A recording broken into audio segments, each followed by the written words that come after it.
তোদের মতো গরিবদের জন্য এখন দিন, আর আমার মতো বড় লোকের জন্য এটা ভোর। কি বলছেন? আর রে, এটা আমি বলিনি, এটা শাকিব খানের ডায়লগ। ওকে, তো দেখে নিলাম এবার ঈদের মোস্ট অ্যাওয়াইটেড সিনেমা রকস্টার। রকস্টারে শাকিব খানের লুক, এটার টিজার এবং গান দিয়ে এটার হাইপ তুঙ্গে উঠে গিয়েছিল। তো রকস্টার কি তার হাইপ বজায় রাখতে পেরেছে? আর এটা কি হতে চলেছে শাকিব খানের আরও একটা ইন্ডাস্ট্রি হিট সিনেমা? আর হ্যাঁ ভাই, পাশাপাশি বলবো এই সিনেমার কিছু মারাত্মক উইক পয়েন্ট, যেটা আসলেই দুঃখজনক। আপনি শুরু করেন। সবকিছুই ডিসকাস করব, তবে তার আগে ইন্ট্রো। তো কেমন আছেন আপনি আর আপনার উনি? হাই, আমি জনি। চলুন শুরু করি। ওয়েল, প্রথমেই বলি, টিজার এবং গানে আমরা এক অন্য শাকিব খানকে দেখেছিলাম, আর অডিয়েন্স এক নতুন শাকিব খানকে দেখার জন্য অনেক এক্সাইটেড ছিল। হ্যাঁ, এই সিনেমাতে আমি এক নতুন শাকিব খানকে দেখলাম। আজমান রুশো যেন এক নতুন শাকিব খানকে এক্সপ্লোর করে আমাদের সামনে প্রেজেন্ট করেছে। সত্যিই বান্দার মধ্যে পোটেনশিয়াল এবং ভিশন দুইটাই আছে। যাই হোক, সিনেমাতে শাকিব খানের মেইন দুইটা লুক আমরা দেখতে পাই, একটা হচ্ছে এটা আর আরেকটা হচ্ছে এটা। ও আই সি। ওকে, তো এই সিনেমাটি নন লিনিয়ার ওয়েতে আমাদের সামনে প্রেজেন্ট করা হয়, আর একটা সাসপেন্স থিমের সঙ্গে শাকিব খানকে এন্ট্রি করিয়ে পাস্টের ঘটনায় নিয়ে যাওয়া হয়, যে কিভাবে শাকিব খানের এই পরিণতি বা তার এই অবস্থা। তো এই সিনেমাতে মোটামুটি ভালো কাস্টিং ছিল। শাকিব খান ছাড়াও এখানে ছিল সাবিলা নূর, তারিক আনাম খান, দিলারা জামান, কাজী সাব্বির, সুনিধি নায়েক এবং তানজিয়া মিথিলা সহ আরও অনেকে।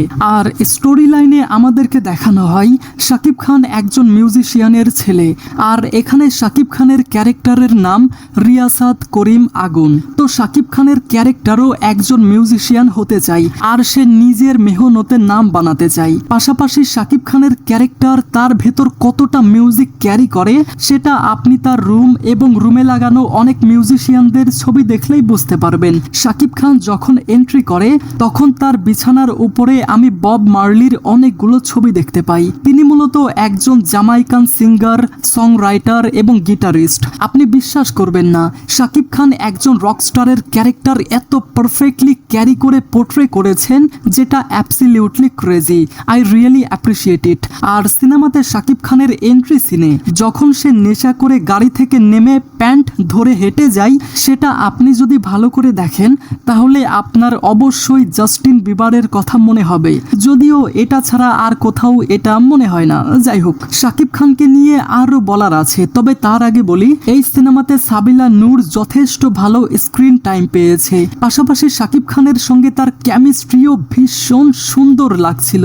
বিশেষ করে এই সিনেমাতে একটা ওয়ান টেক শট আছে যেখানে শাকিব খান তো অনবদ্য, তবে সাবিলাও কিন্তু কম যায়নি। লাইক তার ডায়লগ ডেলিভারি এবং ফেসিয়াল এক্সপ্রেশন, ভাই এটা দারুণ।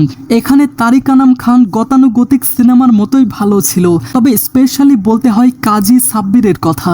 এই ছেলেটা অনেক স্ক্রিন টাইম পেয়েছে, আর যেমনটা আমি আগেও বলেছিলাম যে কাজী সাব্বির হতে পারে রকস্টার সিনেমার জিল্লু, সত্যি তাই হয়েছে।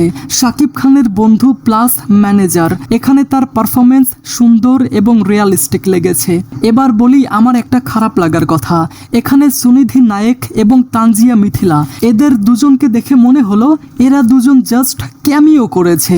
মানে ভাই, সুনিধি নায়েকের সঙ্গে জাস্ট একটা সিকোয়েন্স আছে, আর তানজিয়া মিথিলার সাথে দুইটা সিকোয়েন্স।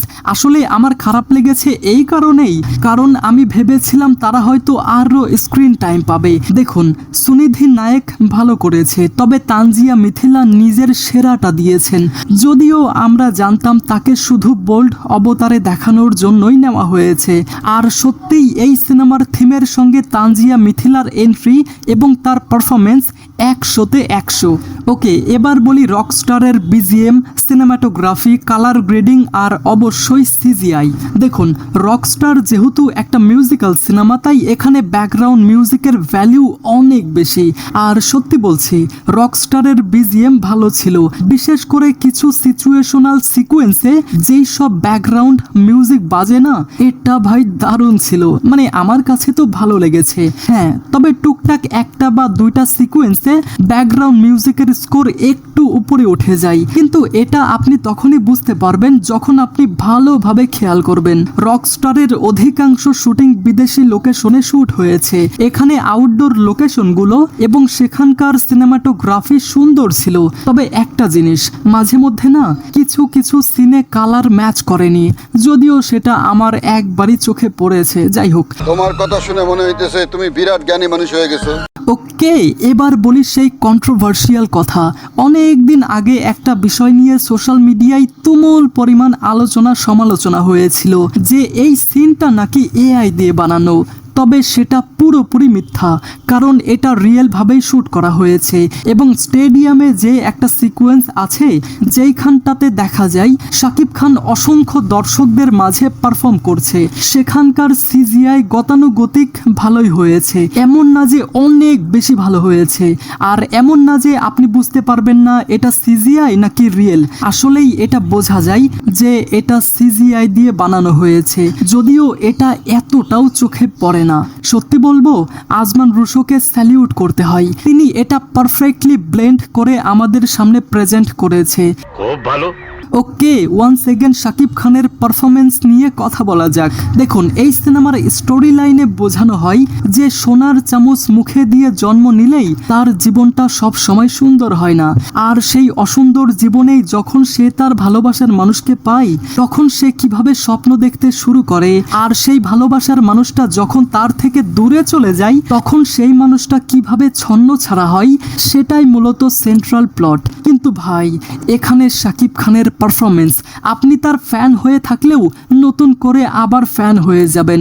বিশেষ করে এই সিনেমার লাস্ট আধা ঘন্টা আপনাকে মুগ্ধ করবে। দেখুন, শাকিব খান কিন্তু বরাবরই বহু চরিত্রে কাজ করেছেন, কিন্তু রকস্টারে যেই শাকিব খানকে দেখলাম সে যেন নিজেই নিজেকে টপকে গেছে। শাকিব খানের এই অভিনয় শুধু প্রশংসার নয়, এটা ইতিহাসে জায়গা করে নেওয়ার মতো। পাশাপাশি এই সিনেমাতে এমন একটা সিকোয়েন্স আছে যেখানে শাকিব খানের কণ্ঠ নষ্ট হয়ে যাওয়ার মতো।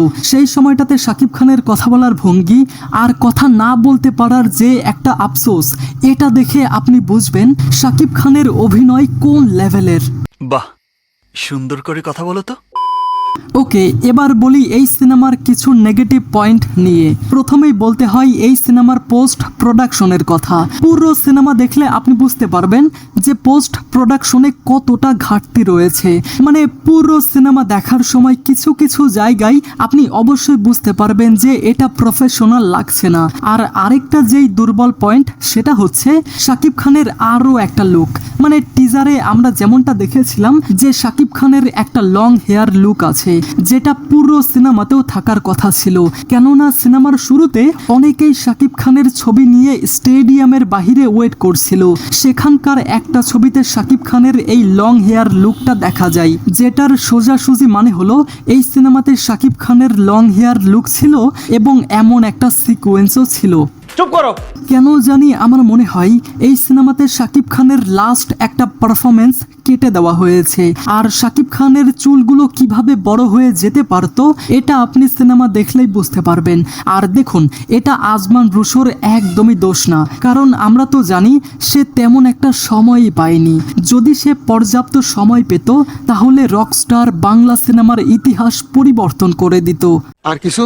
আর যারা এই সিনেমা দেখে বলবে যে আরে এটা তো নাটকের মতো লাগছে, তাদের উদ্দেশ্যে একটা কথাই বলতে চাই। দেখুন, এটা একটা মিউজিক্যাল রোমান্টিক সিনেমা, তাই আপনি যদি এখানে অ্যাকশন আশা করেন তাহলে এটা আপনার বোকামো হবে।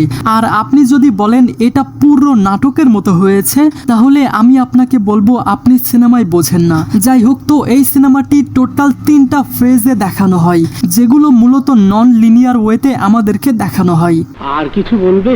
ওভারঅল পুরো সিনেমা একদিকে আর শাকিব খান একাই একদিকে। শাকিব খান তার অনবদ্য পারফরমেন্স দিয়ে পুরো সিনেমা নিজের কাঁধেই বহন করেছে। তাছাড়া অন্যান্য কাস্টিংও ভালো করেছে। তবে আফসোস লাগে যে এটা প্রিয়তমা বা বরবাদের মতো মনে রাখার মতো হয়নি। এটা হতে পারতো যদি পোস্ট প্রোডাকশনে আরো সময় পাওয়া যেত। তাছাড়া পুরো সিনেমাতে আরো অনেকগুলো গান ছিল, বিশেষ করে এই গানটা।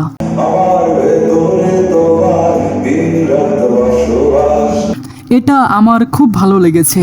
আমার মনে হয় যদি প্রমোশনাল কন্টেন্ট হিসেবে এটা দেওয়া হতো তাহলে ভালো হতো। আর হ্যাঁ, আপনি এই সিনেমাটি পুরো ফ্যামিলি নিয়ে দেখতে পাবেন, যদিও জাস্ট 2-1টা জায়গায় অ্যাডাল্ট সিন আছে, বাট এটা অতটাও খারাপ না। তো গাইজ, আপনি কি রকস্টার দেখেছেন? আপনাদের মতামত অবশ্যই কমেন্টে জানাবেন। ঠিক আছে। Thanks for watching guys.